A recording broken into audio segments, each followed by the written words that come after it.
10년입니다. 기도를 멈춘 적도 없고 하나님을 떠난 적도 없었습니다. 그런데 어떤 문제는 해가 바뀌고 계절이 지나도 그대로였습니다. 그래서 마음속에 이런 질문이 쌓이기 시작합니다. 하나님은 정말 들으시는 걸까? 내 기도가 잘못된 걸까? 왜 나만 이렇게 오래 묶여 있을까? 사랑하는 여러분, 오늘 이 질문을 피하지 않겠습니다.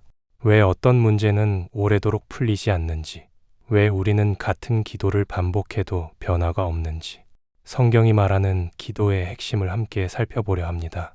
먼저 분명히 말씀드리고 싶습니다. 여러분의 문제가 안 풀린 이유는 기도를 못해서가 아닐 수 있습니다. 눈물이 부족해서도, 믿음이 약해서도 아닐 수 있습니다. 어쩌면 문제는 기도의 양이 아니라 기도의 방향에 있었을지도 모릅니다. 우리는 흔히 기도를 문제 해결의 도구로 생각합니다. 이것만 해결해 주시면 제가 더 잘 믿겠습니다. 하지만 하나님은 거래의 대상이 아니십니다. 기도는 하나님을 설득하는 시간이 아니라 하나님 앞에서 내 마음이 다시 정렬되는 시간입니다.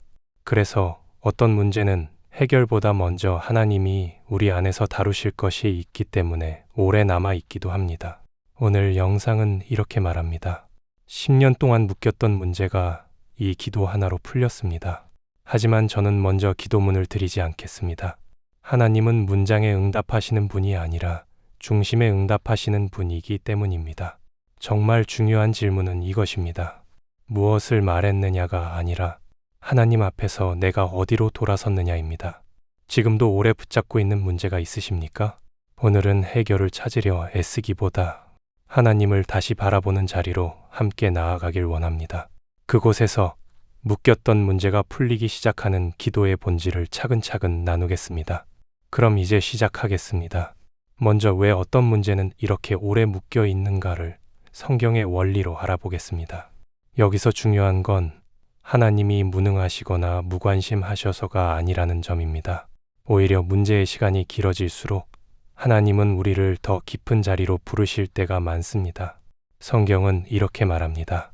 여호와의 손이 짧아 구원치 못하심도 아니요 귀가 둔하여 듣지 못하심도 아니라 오직 너희 죄악이 너희와 너희 하나님 사이를 내었고 너희 죄가 그 얼굴을 가리워서 너희를 듣지 않으시게 함이니. 이 말씀은 하나님이 안 들으신다는 비난이 아니라 기도가 막히는 통로가 있다는 경고입니다. 여기서 말하는 죄악은 단지 겉으로 드러난 큰 범죄만을 뜻하지 않습니다. 마음의 방향이 하나님을 향하지 않고 나의 목적을 향해 휘어지는 것까지 포함합니다. 기도는 입술로는 하나님께 드리는데 속사람은 내 뜻에만 매달려 있는 상태가 오래되면 우리는 어느 순간부터 하나님을 주님이 아니라 해결의 수단처럼 대하게 됩니다. 그러면 기도는 관계가 아니라 거래가 됩니다. 그리고 거래가 된 기도는 반드시 지칩니다. 야고보서도 똑같이 찌릅니다. 구하여도 받지 못함은 정욕으로 쓰려고 잘못 구함이니라. 여러분, 이 구절은 우리를 정죄하려는 말씀이 아닙니다.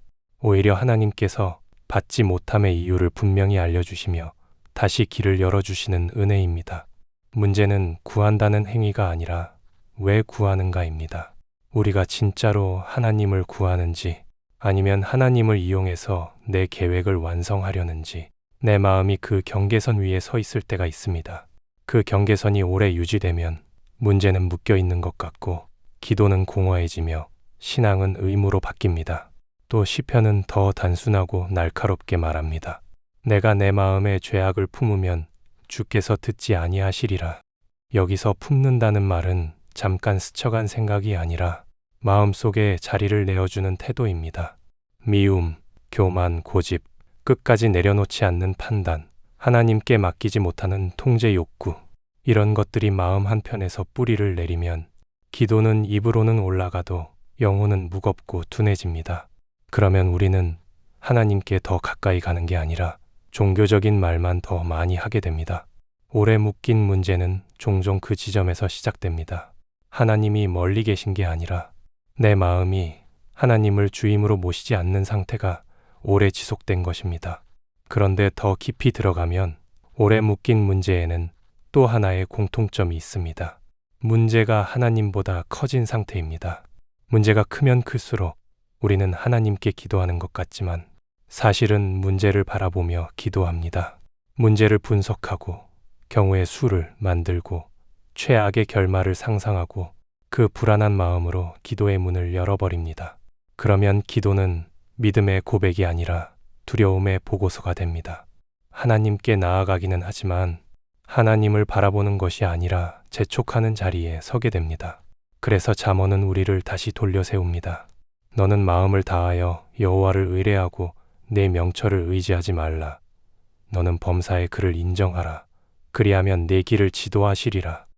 여기서 핵심은 의뢰입니다. 오래 묶인 문제 앞에서 하나님이 원하시는 첫 단추는 해결이 아니라 의뢰입니다. 왜냐하면 하나님은 어떤 일을 해결해 주는 분으로만 알고 있는 사람보다 어떤 상황에서도 의지할 분으로 아는 사람을 세우시기 때문입니다. 믿음은 결과가 좋아질 때만 작동하는 감정이 아니라 결과를 모를 때도 하나님을 붙드는 결단입니다. 사랑하는 여러분, 오래 묶인 문제는 하나님이 안 계셔서가 아니라 하나님께서 우리를 더 깊은 자리로 초대하시는 과정일 수 있습니다. 그리고 그 초대의 핵심은 한 가지입니다. 기도의 중심을 문제에서 하나님으로 옮기라는 것입니다. 그렇다면 질문이 생깁니다. 그럼 어떻게 옮깁니까? 무엇부터 바꿔야 합니까? 하나님이 문제보다 먼저 다루시는 것이 무엇인지, 그리고 그 순서가 바뀔 때 왜 묶임이 풀리기 시작하는지 성경의 흐름으로 더 분명하게 알아보겠습니다. 성경을 가만히 보면 하나님은 문제 해결의 하나님이시기 전에 사람을 먼저 만지시는 하나님이십니다. 우리는 상황이 바뀌길 원하지만 하나님은 늘 사람을 통해 상황을 바꾸십니다. 그래서 어떤 문제는 빨리 풀리지 않습니다. 문제가 단단해서가 아니라 그 문제를 대하는 우리의 중심이 아직 준비되지 않았기 때문입니다. 사무엘상에 등장하는 이스라엘 백성을 떠올려 보십시오. 그들은 끊임없이 적에게 눌리고 삶이 불안정할 때마다 하나님께 부르짖었습니다. 그러나 하나님은 단순히 적을 없애는 방식으로만 응답하지 않으셨습니다. 오히려 그들의 마음이 어디에 기울어 있는지를 먼저 드러내셨습니다. 하나님을 왕으로 섬기지 않고 눈에 보이는 왕을 요구했던 그들의 중심이 바뀌지 않는 한 문제는 형태만 바뀌어 반복되었습니다. 상황은 달라졌지만 근원은 그대로였기 때문입니다. 이 원리는 우리 삶에도 그대로 적용됩니다. 하나님은 문제를 제거하는 데 관심이 없으신 분이 아닙니다. 다만 문제를 통해 우리를 어디로 데려가고 계신지를 훨씬 더 중요하게 보십니다. 우리가 기도할 때 하나님은 늘 이렇게 질문하십니다. 이 문제가 네 마음을 나에게로 더 가까이 데려오고 있느냐? 아니면 나보다 더 멀어지게 하고 있느냐? 그래서 어떤 문제는 오래 남아 있습니다. 그 문제 자체가 목적이 아니라 그 문제 앞에서 드러나는 우리의 태도가 아직 바뀌지 않았기 때문입니다. 하나님은 우리의 입술보다 마음을 먼저 보십니다. 우리가 주님 뜻대로 하겠습니다 라고 말하면서도 실제 마음 깊은 곳에서는 그래도 이건 꼭 이렇게 돼야 합니다 라고 붙잡고 있는 것이 있다면 하나님은 그 지점을 그냥 지나치지 않으십니다. 시편 기자는 이렇게 고백합니다. 하나님이여, 내 속에 정한 마음을 창조하시고 내 안에 정직한 영을 새롭게 하소서. 다윗은 상황이 완벽해서 이 기도를 드린 것이 아닙니다. 오히려 가장 무너진 자리에서 문제 해결보다 먼저 자신의 중심을 하나님 앞에 내려놓았습니다. 그는 왕이었지만 문제를 통제하려 하지 않았고 변명하지도 않았습니다. 그가 구한 것은 환경의 회복이 아니라 마음의 회복이었습니다. 그리고 하나님은 그런 기도를 외면하지 않으셨습니다. 우리는 종종 이렇게 착각합니다. 마음은 나중에 바뀌어도 되고 일단 문제부터 해결되면 되지 않을까? 하지만 하나님은 그 순서를 절대 바꾸지 않으십니다. 왜냐하면 마음이 그대로인 채 문제만 해결되면 우리는 하나님을 더 깊이 신뢰하는 사람이 아니라 더 교묘하게 하나님을 이용하는 사람이 되기 쉽기 때문입니다. 하나님은 우리를 응답을 소비하는 사람이 아니라 관계를 살아내는 사람으로 부르십니다. 그래서 하나님은 문제보다 먼저 우리의 시선을 다루십니다. 문제를 중심에 두고 하나님을 부르는 기도에서 하나님을 중심에 두고 문제를 내려놓는 기도로 옮기도록 우리를 이끄십니다. 이 전환이 일어나기 전까지는 기도가 아무리 간절해 보여도 그 자리는 여전히 요청에 머물러 있습니다. 그러나 이 전환이 일어나는 순간 기도는 더 이상 요구가 아니라 신뢰의 고백이 됩니다. 사랑하는 여러분, 오래 묶인 문제 앞에서 하나님이 먼저 묻고 계신 것은 이것입니다. 이 문제를 통해 너는 나를 더 붙들고 있느냐? 아니면 여전히 내 방법을 붙들고 있느냐? 이 질문에 정직하게 서지 않으면 문제는 사라지지 않아도 우리를 계속 흔들 것입니다. 그러나 이 질문 앞에서 마음을 내려놓는 순간 상황은 그대로여도 우리의 내면은 이미 풀리기 시작합니다. 바로 이 지점이 중요합니다. 묶임이 풀리는 첫 신호는 문제가 움직이는 것이 아니라 내 마음이 하나님 앞에서 움직이기 시작하는 것입니다. 이제 그 마음의 전환이 실제 기도 안에서 어떻게 나타나는지, 그리고 10년의 묶임을 끊어낸 기도의 핵심 구조가 무엇인지 더 구체적으로 살펴보겠습니다. 그렇다면 10년 동안 묶였던 것을 끊어낸 기도는 무엇이 달랐는가? 여기서 오해하지 않으셔야 할 것이 있습니다. 이것은 특별한 문장의 문제가 아닙니다. 더 길고 더 강력한 말의 문제가 아닙니다. 그 기도에는 놀라울 만큼 단순하지만 매우 결정적인 구조의 변화가 있었습니다. 오래 묶여있던 문제가 풀리기 시작한 기도의 공통점은 하나입니다. 그 기도는 더 이상 하나님, 이것을 해주세요로 시작하지 않았다는 점입니다. 대신 이렇게 시작합니다. 하나님, 제가 붙들고 있던 것을 내려놓겠습니다. 이 지점이 매우 중요합니다. 우리는 보통 기도를 시작할 때 문제부터 꺼냅니다. 상황을 설명하고 억울함을 말하고 왜 이것이 풀려야 하는지를 조목조목 하나님께 보고합니다. 하지만 그렇게 시작되는 기도는 아무리 경건해 보여도 여전히 문제를 중심에 둔 기도입니다. 문제를 중심에 두면 하나님은 자연스럽게 도움이 필요한 대상이 아니라 도와줘야 할 존재로 밀려납니다. 그러면 기도는 신뢰가 아니라 압박이 됩니다. 묶임이 풀리기 시작한 기도는 방향이 완전히 달랐습니다. 첫째, 설명하지 않았습니다. 하나님은 이미 다 아시기 때문입니다. 둘째, 설득하지 않았습니다. 하나님은 논리로 움직이시는 분이 아니기 때문입니다. 셋째, 기한을 정하지 않았습니다. 언제까지, 어떻게, 어떤 방식으로라는 조건을 내려놓았습니다. 대신 그 기도는 이런 고백에서 시작됩니다. 주님, 이 문제를 쥐고 있던 제 손을 내려놓습니다. 제가 이 상황을 통제하려 했음을 인정합니다. 주님이 아닌 것을 주님보다 더 크게 보았음을 고백합니다. 이 기도는 해결을 요구하지 않습니다. 책임을 맡깁니다. 하나님께서 결정권을 가지시도록 자리를 비켜드리는 기도입니다. 이 순간 기도의 주인이 바뀝니다. 내가 주도하던 기도에서 하나님이 주도하시는 기도로 옮겨갑니다. 바로 이 지점에서 영적인 묶임이 끊어지기 시작합니다. 성경 속에서 하나님께서 기뻐하신 기도들을 떠올려 보십시오. 그 기도들은 하나같이 짧고 단순하지만 중심이 분명했습니다. 내 뜻대로 마옵시고 아버지의 뜻대로 하옵소서. 이 고백은 패배의 선언이 아닙니다. 신앙의 최고점입니다. 왜냐하면 이 기도는 상황을 포기한 것이 아니라 하나님을 전적으로 신뢰하겠다는 선언이기 때문입니다. 10년 묶임을 끊어낸 기도의 또 하나의 특징은 구하지 않는 것을 구했다는 점입니다. 무엇을 달라고 하지 않았지만 대신 이것을 구했습니다.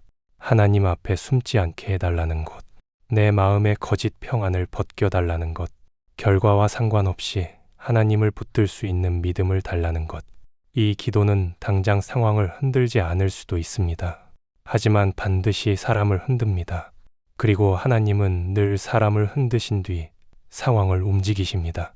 그래서 이 기도를 드린 후 어떤 사람은 이렇게 말합니다. 문제는 그대로인데 이상하게도 더 이상 흔들리지 않습니다. 이 말이 나오기 시작했다면 이미 묶임은 풀리기 시작한 것입니다. 사랑하는 여러분, 이 기도의 핵심을 한 문장으로 정리하면 이것입니다.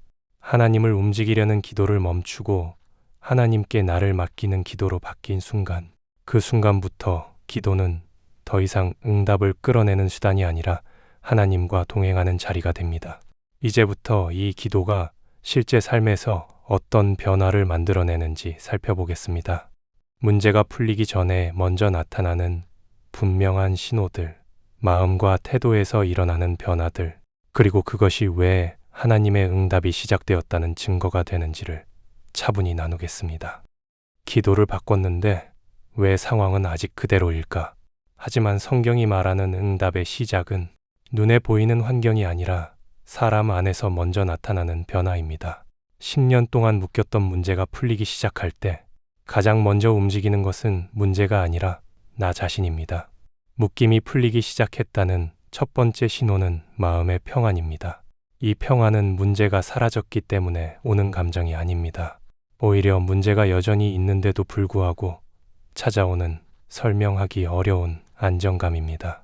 성경은 이 평안을 이렇게 설명합니다. 아무것도 염려하지 말고 오직 모든 일에 기도와 간구로 너희 구할 것을 감사함으로 하나님께 아뢰라. 그리하면 모든 지각에 뛰어난 하나님의 평강이 그리스도 예수 안에서 너희 마음과 생각을 지키시리라. 여기서 중요한 것은 순서입니다. 문제가 해결되면 평강이 오는 것이 아니라 하나님께 맡기는 기도가 시작될 때 평강이 먼저 임합니다. 이 평강은 마음을 지켜주는 울타리와 같습니다. 더 이상 불안과 상상이 기도를 지배하지 못하게 됩니다. 그래서 기도하는 사람의 얼굴과 말투, 생각의 방향이 서서히 달라집니다. 두 번째 신호는 조급함이 사라지는 것입니다. 오래 묶인 문제 앞에서 우리는 늘 시간에 쫓깁니다. 언제까지 이래야 하나, 이번에도 안 되면 끝이다 라는 생각이 기도의 앞줄에 서 있습니다. 그러나 기도의 중심이 하나님으로 옮겨진 사람은 더 이상 하나님을 재촉하지 않습니다. 하나님을 신뢰하기 시작했기 때문입니다. 기다림이 무능이 아니라 믿음이라는 사실을 받아들이게 됩니다. 시편 기자는 이렇게 고백합니다. 오직 여호와를 앙망하는 자는 새 힘을 얻으리니. 여기서 말하는 기다림은 손 놓고 포기하는 시간이 아닙니다. 하나님께 결과를 맡긴 채 오늘의 자리에서 신실함을 선택하는 시간입니다. 조급함이 사라질 때 우리는 비로소 문제에 끌려다니지 않고 하나님을 따라 걷기 시작합니다. 세 번째 신호는 결과를 내려놓을 수 있는 담대함입니다. 이 담대함은 어떻게 되든 상관없다는 냉담함이 아닙니다. 오히려 결과가 무엇이든 하나님이 옳으시다는 신뢰에서 나오는 평정입니다. 이런 상태에 이르면 기도는 더 이상 성공을 위한 보험이 아니라 하나님과 동행하는 삶의 호흡이 됩니다. 그리고 이때 우리는 놀라운 자유를 경험합니다. 문제의 결과가 내 신앙의 증거가 되지 않아도 괜찮아지는 자유입니다. 이 변화들이 중요한 이유는 분명합니다. 하나님은 혼란 속에서 일하시는 분이 아니라 신뢰 위에서 역사하시는 분이기 때문입니다. 마음이 정돈되고 시선이 하나님께 고정되면 상황을 움직일 수 있는 자리가 비로소 열립니다. 그래서 성경은 이렇게 말합니다. 너희는 가만히 있어 내가 하나님 됨을 알지어다. 여러분, 오래 묶였던 문제가 풀리기 시작하는 순간은 되게 조용합니다. 요란한 사건보다 내면의 변화가 먼저 일어납니다. 마음이 풀리고 시선이 바뀌고 기다릴 수 있게 되었다면 그것은 아직 끝이 아니라 시작입니다. 하나님은 이미 일하고 계십니다. 이제 마지막으로 남은 것은 한 가지입니다. 이 모든 내용을 정리하며 오늘 이 자리에서 하나님 앞에 어떻게 서야 할 것인가입니다. 이제부터 반드시 짚고 넘어가야 할 아주 중요한 경고를 다루겠습니다. 이 경고를 놓치면 지금까지 나눈 모든 내용이 다시 하나의 공식이 되어버릴 수 있기 때문입니다. 10년 묶임을 풀어낸 기도는 문제를 없애는 기도가 아니라는 사실입니다. 우리는 본능적으로 결과를 원합니다. 기도를 하면 뭔가 눈에 보이는 변화가 있어야 한다고 생각합니다. 그래서 마음 한편에는 이런 기대가 숨어 있습니다. 이렇게 기도했으니 이제는 풀려야 하지 않나? 그러나 바로 이 기대가 다시 기도를 도구로 만들어버립니다. 기도가 도구가 되는 순간 우리는 하나님을 다시 목적 달성을 위한 수단으로 끌어내립니다. 그리고 그때부터 기도는 또다시 막히기 시작합니다. 성경은 분명히 말합니다. 너희가 전심으로 나를 찾고 찾으면 나를 만나리라. 이 말씀에서 중요한 것은 무엇을 찾느냐가 아니라 누구를 찾느냐입니다. 하나님은 문제 해결을 찾는 사람보다 하나님 자신을 찾는 사람에게 응답하십니다. 왜냐하면 하나님은 선물이 아니라 관계이시기 때문입니다. 그래서 10년 묶임을 끊어낸 기도의 가장 깊은 본질은 이것입니다. 문제가 없어져도 하나님을 붙들겠다는 결단. 이 결단이 없으면 어떤 기도도 결국 조건이 됩니다. 이게 되면 믿겠습니다. 이게 풀리면 감사하겠습니다. 하지만 하나님은 조건부 신뢰를 원하지 않으십니다. 하나님은 상황이 어떠하든 당신을 주인으로 인정하는 믿음을 찾으십니다. 여기서 많은 분들이 오해합니다. 그럼 문제는 중요하지 않다는 말인가요? 아닙니다. 문제는 중요합니다. 아프고 힘들고 실제 삶을 흔듭니다. 하나님은 우리의 고통을 가볍게 여기시는 분이 아닙니다. 다만 하나님은 문제보다 더 소중한 것을 잃은 채 문제만 해결된 삶을 원하지 않으십니다. 그 더 소중한 것이 바로 하나님과의 관계입니다. 예수님께서 병 고침을 받은 사람들에게 하신 말씀을 떠올려 보십시오. 내 믿음이 너를 구원하였느니라.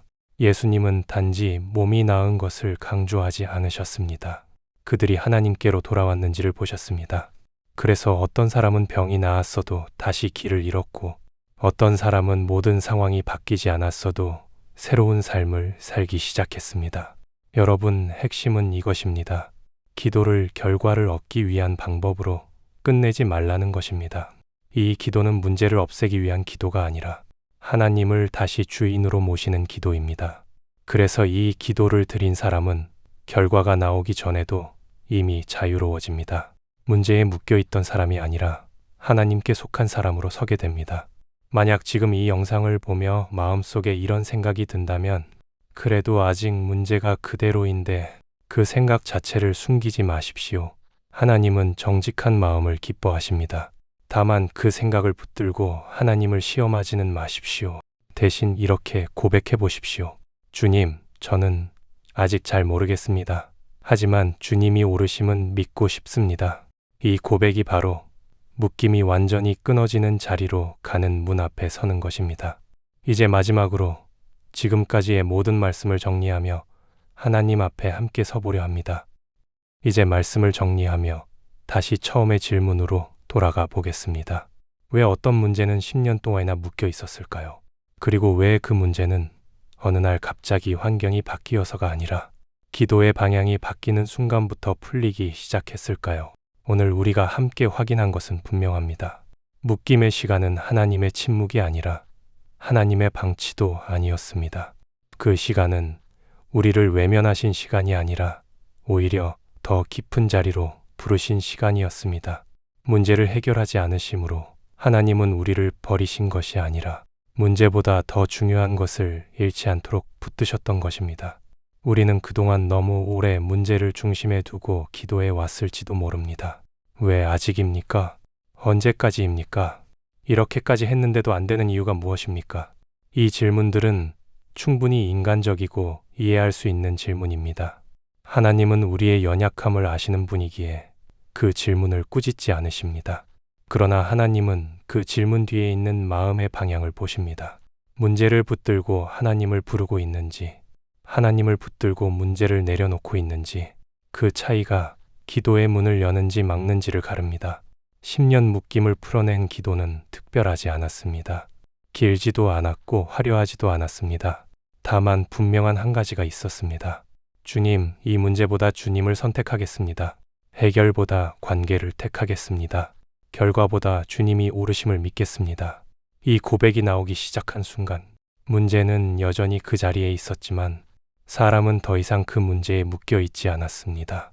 사랑하는 여러분, 하나님은 우리가 모든 답을 가지고 나오길 기다리시는 분이 아닙니다. 다만 정직한 마음으로 다시 하나님 앞에 서길 기다리십니다.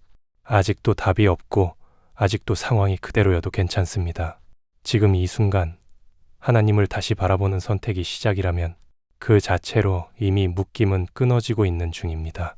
혹시 이 말씀을 들으며 나는 아직 그런 믿음까지는 잘 모르겠습니다. 그래도 여전히 두렵습니다. 라는 마음이 드신다면 그 마음을 숨기지 마십시오. 하나님은 완벽한 고백이 아니라 진실한 고백을 기뻐하십니다. 주님, 아직 잘 모르지만 주님을 놓치고 싶지는 않습니다. 이 한 문장으로도 하나님은 충분히 일하십니다. 오래 묶였던 문제로 지치신 분들, 기도가 막힌 것처럼 느껴졌던 분들, 오늘 이 시간 이후로는 문제를 붙들고 기도하지 마십시오. 대신 하나님을 붙들고 문제를 내려놓으십시오. 하나님은 여전히 들으십니다. 여전히 보고 계십니다. 그리고 가장 좋은 때에 가장 옳은 방식으로 당신의 삶을 인도하고 계십니다.